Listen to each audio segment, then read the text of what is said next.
Neyden istedin? Ayda Emin dünən neler oldu? Niye gelmedin? Ayda dünən riyaziyyat müəlliməsi gəlmədi. Ne?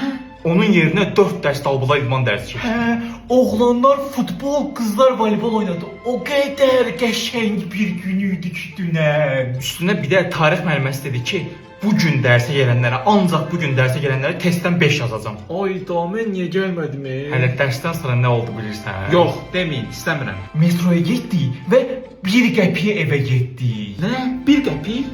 Hə, üstünə də kofe ilə qoğal verdilər, pulsuz. Dayan, o necə olur? Hər həftənin birinci günü Mastercard kartları ilə avtobus və metroda NFC ödəniş eləmək kifayətdir. Üstəlik gənclik 28 may elmlər kimi seçilmiş dayanacaqlarda kofe və qoğal Mastercarddan hədiyyə. Emin, bir də sənə xoşa gələn qız gəldi dünən, sənə sevgi etiraf eləmək istəyirdi. Nə? Harda dinləyəcəyim danışım? Yox, ya da sən gəlmədin, o da başqasına sevgili oldu.